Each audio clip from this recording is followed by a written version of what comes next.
I checked episode 8. No? Yeah. Episode 8 of the pod. Time flies. I'm not gonna do the thing where I ask you how you're feeling. Why? Or okay. But don't. No, it's okay. Okay, how are you feeling? Pretty standard. Pretty normal. Standard. Yeah. How are you feeling? I'm okay. New year, new me, apparently. Yeah. You guys keep lying to us with that, but Why do you think it's a lie? because people do it every year. It's like new year, new me. A month later, you're the same person I knew last year. That's so savage. Let people try. I mean, I'm not against you guys trying, but don't lie. Wait, but talking about people being the same, do you know on Friday, 1st January of every year, 2nd January of every year is considered Quitters Day. Do you know Quitters Day? No. No. Tell me So, more. yeah, before we talk resolutions and all that crap. Okay. So there's this guy that runs a company that sells pizza somewhere in the States. He says the first 2 weeks are the worst for sales. And then when the second Friday of the year hits, it's like the best. Why? Because it's associated with Quitters Day. So Quitters Day is a day where people basically let go of all the resolutions they've made. And scientists, fact check, have decided or have concluded that on the second Friday of every year, that's when people Decide to quit. they don't really decide, but they just let go of all the resolutions they made. And you can even see this pizza guy's thing. His stats will show you that because it's the new year, gym membership goes high, pizza and all bad food goes down. And then on the Friday, so this year's Quitters Day is on the 12th of Jan. So this coming Friday, yeah. Oh, yeah. Yeah, this coming week. Friday is Quitters Day. Interesting. That's actually really... But I feel like 2 weeks is enough time. Like, to have really tried, that's not enough effort. That's not enough effort. That's not Exactly. enough It's like you effort. just got started. Exactly. Plus, a lot of people don't even start their resolutions until the 5th or the 6th, something like that. I know the first 2-3 days. It still feels like it's just New Year. we just Exactly. You started. don't want the pressure. Exactly. It was so hard for me to run on the 1st of Jan.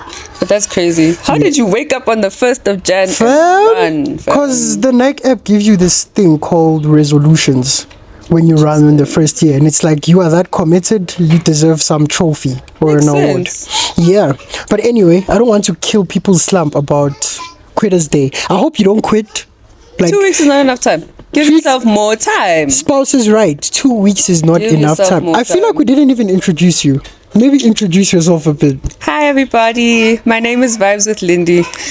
I like that. Yes. She has a podcast that I listen to called Vibes with Lindy. Basically Nothing like this. she said that when we were setting up, she's like, mine is not this prepped. I'm like, Yeah. fam, it's literally a camera and some mics. But with me, it's like one day I'll wake up and be like, I have a great idea today. And I'll just keep going. I made one episode where I was talking about my dad dying. I think only 2 people listened to it, but it's one of my favorites. Yeah, I wasn't even gonna play that. I'm not trying to go down that memory lane. I'm not ready. It was even so hard for me to go to Moz for the holiday. Makes sense. But yeah, so I'm not going down that memory lane yet. Okay. So anyway, today I wanted us to chop up resolutions, right? I just wanted us to look at some of the methods people use to set resolutions. If you are the person that believes in resolutions, how do you go about? You don't have to tell me your resolutions. I feel like they're very personal. People that do these things and then they put their vision boards on Instagram. Don't post your vision board. I'm just like, fam. It's like jinxing it. Like, Apart from jinxing it, it's like, what if I come down 6 months down the later and I try to hold you accountable? fair. You're gonna And you can't say, no, don't hold me accountable. You posted it. You What posted was it. the It purpose? means it's our business now. Exactly. You've involved us. Yeah, so I really don't get that part. So yeah, what are some of the processes you go through when you set resolutions? Maybe let me start there.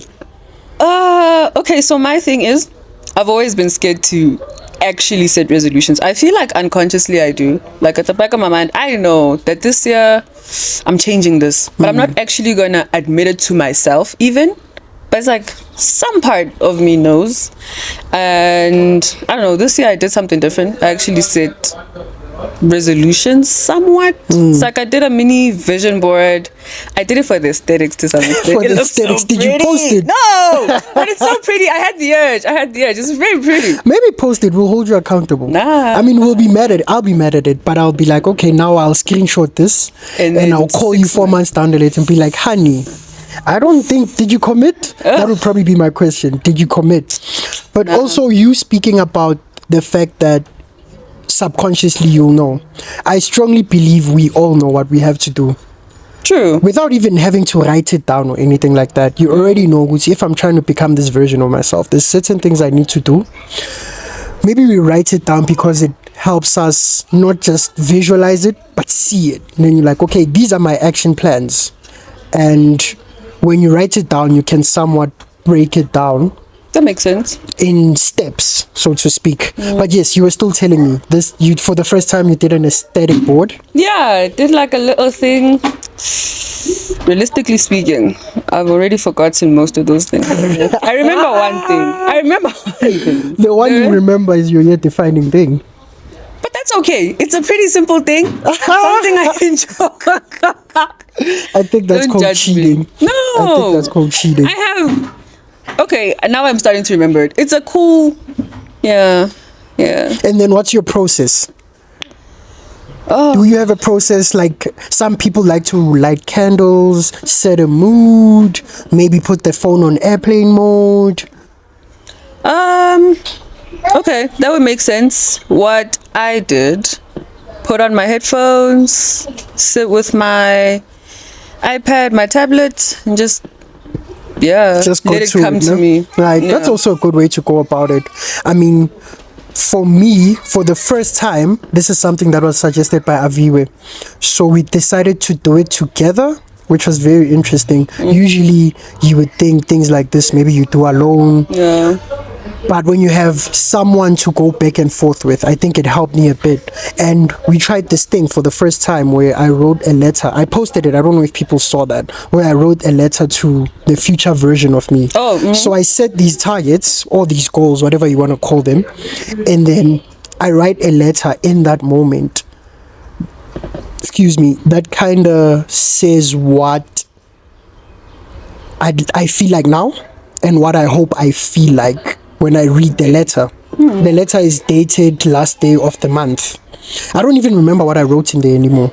I just wrote it, And you'll just put it in read an it. envelope, put it away. I'm like, I'll remember to come back to you. So you read this letter when? End of the year? Yeah, end of the year I must read this letter.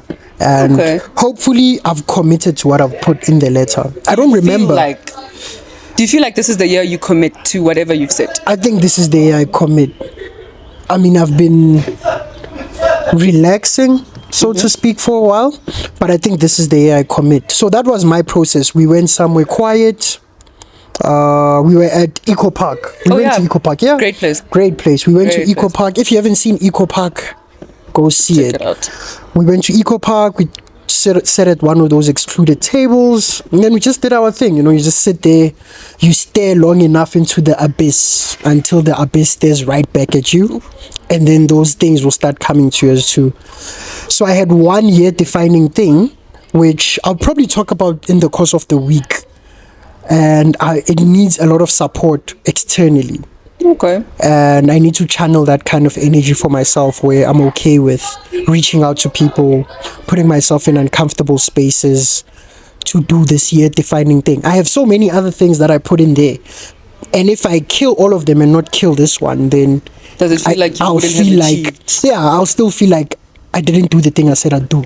Okay. I did all these other things just to deviate from the target. Okay. That's what it would feel like to me. Makes sense. So you definitely have to commit to this. I have to commit to this one thing. I have to. I don't But it have a sounds like choice. something that's, as much as you haven't said what it is, it sounds like one of those things that you're going to do and it's going to grow you as a person. Like you've already said, it requires you to put yourself in uncomfortable spaces, uncomfortable spaces where you need to ask people for help and just support from other people. Yeah, and so, you know how hard it is to just ask for help in general. True. That's also another thing.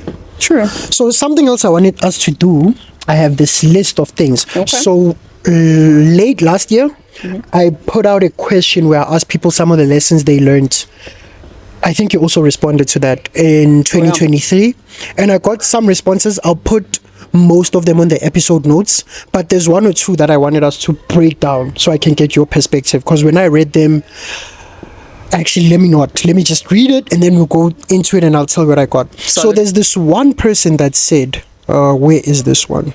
Oh yes, this person said what they've learned in 2023 is that they should not create or enter relationships from internal lack. Ooh, I like that. But why?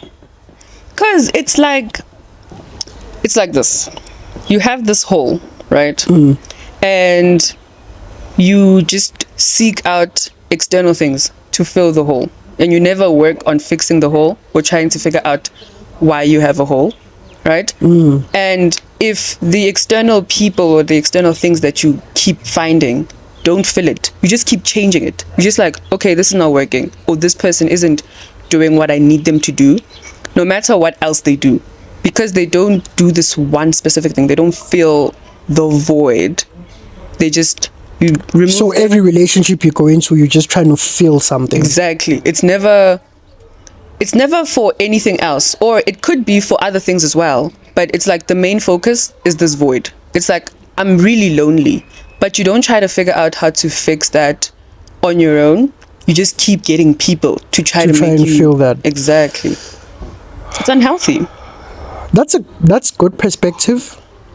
And when I read it, right, and then I was having a back and forth about it with someone, it struck me as we're always going to have this gap. And I believe that's why we go into relationships or friendships. I am not a complete human being. I will work on myself, yes, and so forth. You know these quotes that say you must find your perfect partner, so it's a puzzle that fits together. I won't be complete by myself. I can do the work. I can self-actualize. I can have the job of my dreams. I can drive a Porsche in the material world. I can have all of it. And emotionally, I can also be like an emotionally intelligent person, because I'm intentional about that. That being said, I still feel like we enter a relationship because there's just this thing that's missing and the other person just completes that. So we hop from person to person, not because I have a void, but because I am this shape of puzzle piece and I just need to meet this shape so this thing is complete. It has nothing to do with the fact that I am incomplete by myself. Because I think this statement saying from an internal lack, and people tend to believe that before you enter into a relationship, mele ube somewhat perfect or have worked on yourself long enough to not need someone, then it defeats the purpose. Then why are you still getting the person? Why am I getting the person? If I'm complete and they are zine. Because I'm complete, you're complete. Together we're just two complete people and we just, I don't know. Nah, that doesn't sound right. Two complete people coming together. It sounds like a relationship where the other person is like, I'm found, so I think I know what's right, and you're found. Because man's don't get in a relationship saying I'm complete. That means I'm not open to suggestion. I'm like a 99.99% right. I am always right. And you also believe you're always right. Exactly. But it's such a yin and yang. Because some people, and maybe when this person sent in this comment, they were coming from a place where they really went into a relationship because they were feeling maybe a loneliness void, like you're saying. Or they were feeling a, I don't have companionship void. There could be voids.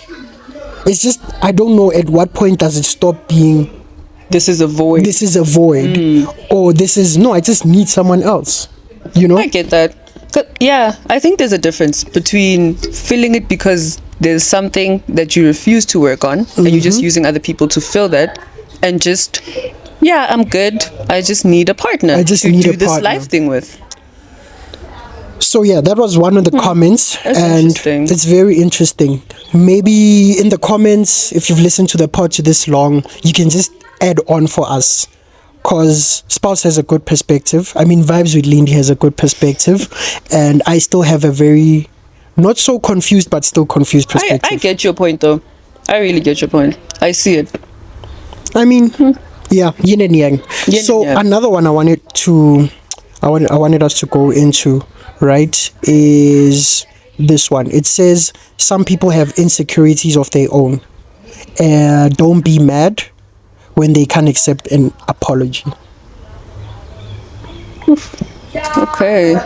So this one, when we had a back and forth, the chat was that, what if I'm not ready to accept your apology?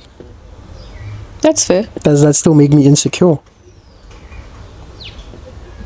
I don't think so. That's a tough one. That's a tough one. That's a tough one. That's a tough one. Because is it contextual also? Is it a thing of you said something and it triggered my insecurity and you apologize and I'm not ready to accept your apology? Or is it just kind of general? Yeah, I think what I need to do is just ask people that sent these for perspective. Yeah. Hopefully I think that would help. Yeah, hopefully they're okay with just sharing with us. But that's interesting. It's very interesting. It is. It's like, I said sorry, akafuna usakwatile, But that should be okay. should isn't you it? insecure. But it's like, yeah, you said did me sorry. wrong. I don't have to accept your apology now. I can accept it later. And people tend to do this thing where when you don't accept their apology when they apologize, you're like, okay, sure, I hear that you're sorry. I'm not ready to accept your apology. They do this thing where they just don't get it. It's like, but it's like some sort of entitlement. It's like when I say sorry, I'm expecting you to say you forgive me so that I feel good about myself because I've apologized. Actually, you're right. Some people apologize just so they feel better about themselves. And there's this thing also, I think, that has killed us from how I grew up. I'm not sure how you grew up with your friends and just being a kid. It's like every time I've said sorry, then it's done. Nite sorry, mus. Yeah. So it's not coming much from a the same. place where nite sorry wavuma. It's nite sorry. So this should be done. Why are you still Like, mad? why are we still usakwatile? Yes. Usakwatile lento leya, mara ngithe sorry. Exactly. And it's like, I never said I'm accepting your Exactly. apology. I'm still processing your thing. Exactly. Yeah. Because some people really hurt you and you're like, oh, sorry, technically it doesn't cut it. That it's not gonna cut it in this situation. Let me process it. So yes, this one also has a yin and yang where maybe I am insecure. That's why I didn't accept your apology, because whatever you said has made me look internally and I was offended, and now all my maybe, yes, maybe. But it sounds far-fetched. It does. It sounds far-fetched. does. Sometimes I'm just not ready to forgive you. And that should be okay. That should be okay. Yeah. And then the last one I wanted us to look at, it's one people say a lot, but I thought we could still just go back and forth with this one. Okay. Making decisions based on emotions can derail the goal. Okay. Yes, no, what do you think? Probably contextual. Because here's my thing. In psychology, they will teach you one thing. We are emotional beings. Like, your emotions, as much as you're like, oh no, I'm not using my emotions to make this decision, it's still there. Like, everything is kind of laced with your emotions. So are you saying, based on psychology, and you're getting your Somebody should honors check that. one of these days, so are you saying there is no way I'll make a decision without my emotions interfering? Well, not interfering, but being part of the final decision. I feel, yeah. Like, even if it's just a little bit, like, even if it's just 2%, I feel like it's there. There's always an emotional play. I feel like there is. Why do I feel like I can just be, nah, I'm not gonna make this, cause Maybe we're different. or maybe it just depends on the situation. Because when I go for my runs, my emotions and my brain will tell me, "Ah, don't do that, stay in bed." I don't know if that So counts what as gets emotion. you out of bed then? Then I have to go against that. I don't know what, but something will make me go against that, and then I'll be out. Is it emotions? Is it, I don't know. Maybe it wasn't a great example to make But I get, for conversation. it. There's always something that overrides the emotions. There must be. There must, like There business, is. like business There people is, that make actually. decisions where you're just sitting there at home and you're like, oh, this guy is brutal. Are his emotions just brutal, or did he be like Yazin? As much as I feel gonna ignore badness it. about it, I have to be ruthless. Probably. Probably. Or if you've done it for so long, at some point you learn to separate your emotions. Probably. Or you know which ones to channel. Apparently, once you master them. Plus, you're in psychology. Once you get PhD level, you must come back and confirm this for Got me. you. Apparently, you can get to a point where you master your emotions, and based on certain situations, you know which ones to pull out. That would make sense. Usually, we're just super. I don't know what's the word besides spontaneous. Like if you get into a crash and then you just wild out. I think there's a word for that. No. Impulsive. Is it? Yes, I think that's the word I was trying to use. Usually with emotions, we're so impulsive. Like if someone offends you, you don't stop and think. You're just gonna whatever your True. brain says you must Whatever do the first thing immediately. But apparently, you can put yourself in a position where impulse do nothing to you. Someone can say something offensive, but because you've just mastered the art of the emotion, It sounds you're like calm. And I'm like, wait, sounds like a god. that's impressive. Yeah. It's like emotional self-actualization. Basically, That's crazy. Maslow's hierarchy of need. They should probably add that up there. Emotional self-actualization. Write a thesis on that. Please Don't make that steal your thing. that. Nah, but now it's patented. If you steal it, you're a Wrong. thief. Yeah. You're a thief. I think you should write on that. Emotional self-actualization. I feel like if that's It's a a thing, thing. it makes sense. It makes sense. People can master their emotions to the point where impulse does nothing. It's crazy. Then it's definitely a thing. It's crazy. It's crazy. It's like, okay, I choose to be mad now, then you're mad. You must feel But like people a god. who have that skill, actually, UFC fighters or boxers, if you're in any kind of combat sports and you're fighting, apparently those people are good at controlling that part of it. Because when you know you can kick someone's ass, as soon as they say something wrong, you're just like, here's my opportunity to just kick someone in the face. So apparently they learn that a lot, that self-control part of it when it comes to fighting That makes outside the sense. ring. It's a good, Because then you could end up killing someone. Exactly. Like if you're super so strong. you have to and- master that part of it. But please write a paper on that. I will actually write a paper on It that. will be interesting. Now you don't have a choice. You have to go for PhD so you can give us a dissertation there. And I was thinking of quitting. Hey. I mean, listen, you are in the right. By Friday you can quit. Quitters Day is coming up. I don't want to be part of the stats. I went full circle. Okay, we're going full circle. I just want us to wrap it up with some. We're going to go back to the beginning. New Year's resolutions and how to kill them. I'm not trying to give people words of encouragement, but rather reality. Okay. So let's give them a big reality check. Maybe you'll quit this Friday. Maybe. It's a big maybe. If not this Friday, maybe in March. Maybe. So a lot of what happens between now and then is mostly up to you.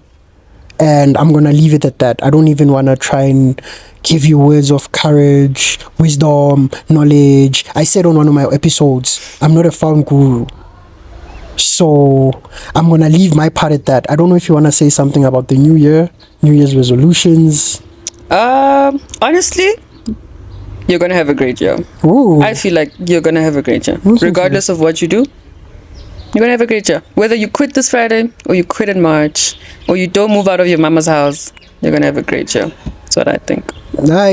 She's leaving you with some positivity. That's the pod.